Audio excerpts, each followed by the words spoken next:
High fly ball into right field. She is gone. The impossible has happened. There it goes, a long drive. If it stays fair, home run. Goodbye. What what a blow! What a way to top it off! He's answered the whole world. You know, I can remember where I was for every one of those. Isn't that amazing? As a kid, you could remember where you are with the biggest moments. Ask me what I've done the last couple of days. I have no clue. You got Alzheimer's. Maybe Alzheimer's. Some classic home runs there. Obviously, Kurt Gibson and Carlton Fisk. And Reggie Jackson, my favorite, his third home run. Howard Cosell. I miss Howard. He was one of the greatest of all time. I never understood what he was saying, but the words were to me. Well, welcome to This Week in Fantasy Baseball. I'm Mike Cardano, along with Mike DeMurgis here on the Fantasy Sports Network. And we're just days away from opening day in 2014. We're going to get you started. We're going to talk a little 1980s, 70s baseball. Mike and I are going to talk about our favorite fantasy teams from when we were kids. We're going to go over some baseball news, current news here, fantasy news, and projections. So let's get right to it, Mike. And did you see the highlight last night with Aroldis Chapman getting pelted in the face with a line drive? Boy, let me tell you, when a pitcher gets hit in the face with a line drive, that's a scary thing. I mean, anybody who's played any kind of baseball knows that ball zooms back at you so fast, especially in high school and college where they still use aluminum bats. Yeah, it's crazy. That's why they'll never be able to use aluminum bats in the pros, and certainly the Reds. You know, they've got a good team. They've been making the playoffs and everything, and they rely on Aroldis Chapman. 38 saves last year, 38 saves the year before, so he's their guy in the bullpen. Now from a fantasy perspective, I don't know what's going to happen here. He was. You know what? I'm screwed again. I have him on my roster, and I was planning on protecting him. I have my draft on Friday.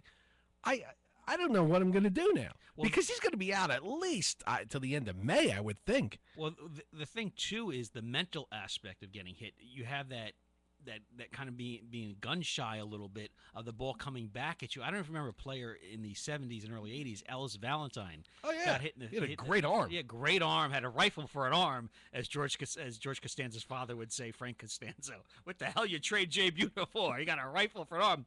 But Ellis Valentine, who was one of those great acquisitions the Mets made in the early 80s, had a rifle for an arm. He was a great hitter. He's part of that outfield with Andre Dawson and Cromartie and Crow. Well, that was a great team, the Expos. Oh, that was a great team in the Expos, but he had to have, if you recall, some kind of almost like a football helmet, circular thing around his batting helmet to protect his jaw because he was gun shy, and he was always stepping out of the batter's box. Another great player was Paul Blair, was always a great outfielder, but he got hit in the head, and he was never the same after that. He was always bailing out of the batter's box. And pitchers, let's say the pitchers are afraid of that ball coming back and the little gun shy. They don't think about it until it happens to them. So not only is the injury that he has to come back to, but the mental aspect of everything. Alex Cobb, it came back last year. It happened to him in the beginning of the season. He came back mid-year.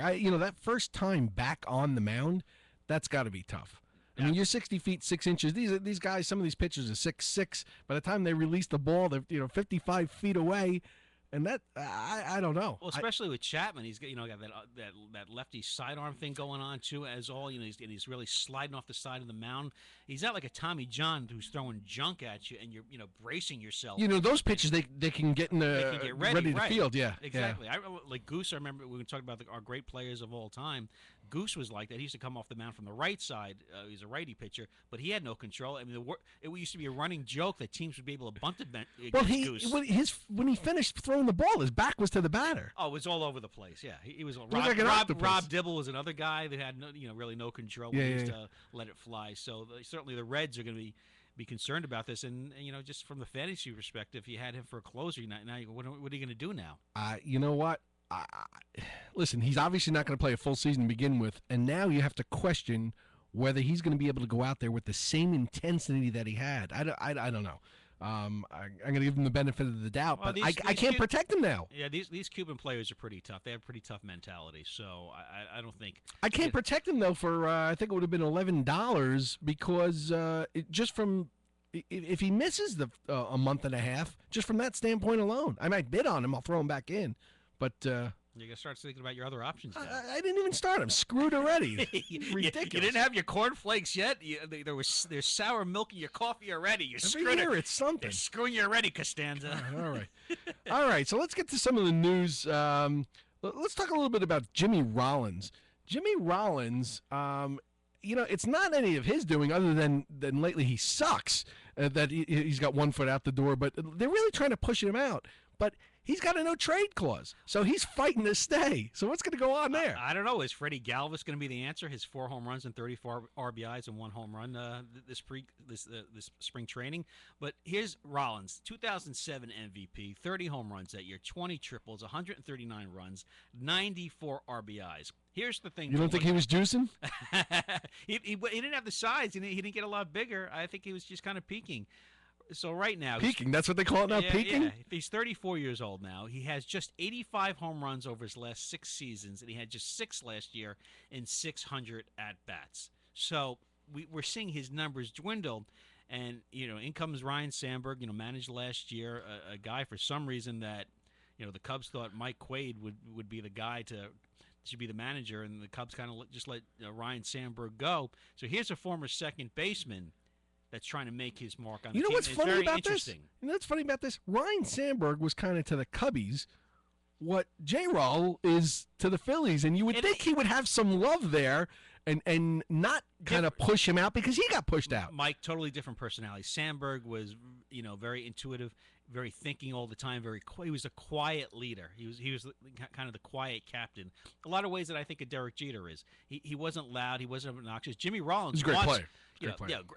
As a matter of fact, him and Joe Morgan are going to be one of my picks for one of my all-time teams. I mean, Sandberg, incredible player, probably the best second baseman of his time. He was a Jeff Kent before Jeff Kent came around. He was one of the bigger second. He was like the Cal Ripken on the other side. Yeah, because before that it was just defensive guys. Yeah, excellent point. Yeah. And Doug Lanville, who was kind of like played with both of them, played with Sandberg, played with Jimmy Rollins. He had a great piece on ESPN.com that showed that you're dealing with 2 very, very different personalities here.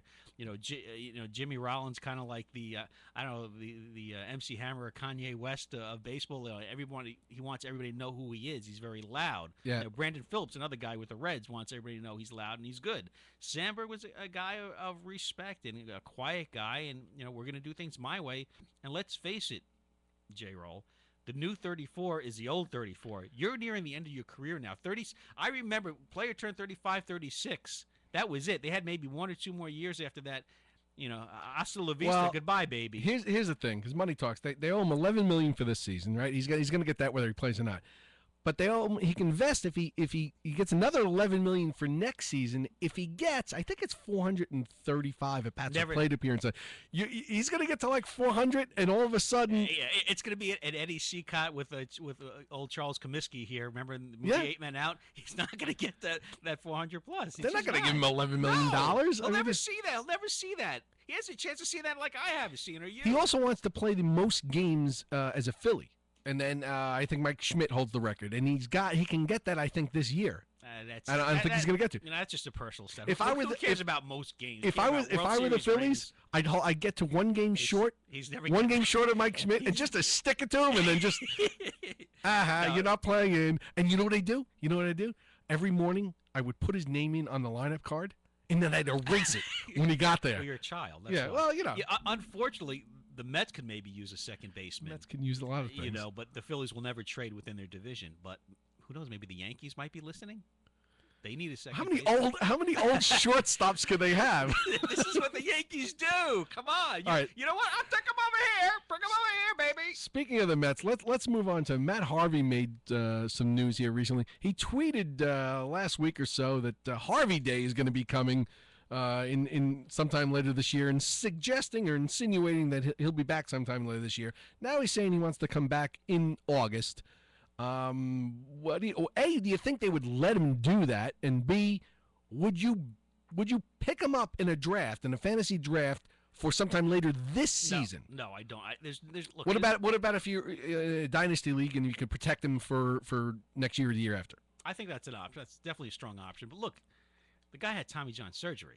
I mean, it's everybody has Tommy John surgery. I know, but you need the right amount of time to come back and come back strong. I saw a study this week that 1/3 of the major league pitchers, starting pitchers, 360 of them, have had Tommy John surgery. And 1/3. And for most of them, it makes them better.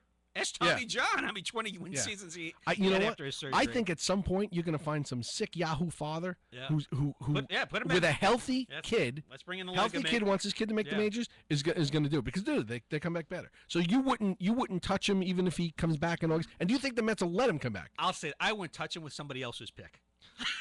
All right, I'm going to say it right now. You need time. You need time to recover. I mean, what are we talking? He's probably not going to be able to contribute really effectively to probably June of next year, I think. Yeah, it would be tough for me to see him having any value this year, certainly. And you look back at the numbers: 9-2 with he was started in mid-July, 8-2. He was at one time. Started the All-Star game and everything, and then he finished the year 9-5 with a 2.27 ERA. He was just lights out, and then you knew something was wrong with his arm. You know what? To be honest, I don't think anything he's done now previously counts anymore. This is a game changer. This is different. He's come back as a different pitcher. Different pitcher, yeah. So, all right. We've seen that, though. But just stay on the Mets rotation, too. I mean, really, you look at their rotation, they rely on Cologne, who, when's he going to get busted again for steroids? He's 40 years old, was 18-6 last year. And Daisuke Matsuzaka, after his 18-3 2008 season, he has just 20 major league wins since then. So, out of all the kids that you can pay major league minimum to that want to be Major League Baseball players in the entire United States. And we're stuck with college kids, minor league kids. Daisuke Matsuzaka? Really? They can't find anybody else? I don't know. Come on. That's crazy. All these players in the minor league, who are they missing here? What's going on? That's crazy. I mean, Bartolo, please go away, Bartolo. And go on a diet, too. Can we go on the Atkins? Eat a salad. Eat a carrot every now and then. Right, You're a professional athlete. Let's move on. Out loud. Some more news here. Jacoby Ellsbury, he's in and out of the lineup already. He's got a calf thingy.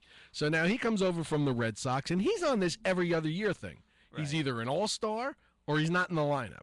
So this is the every other year. This is the year that he gets hurt. That's the Ellsbury year this is. Well, with the Yankees' luck, that'll probably be the case because you look at the injuries they had last year. It was a mash unit.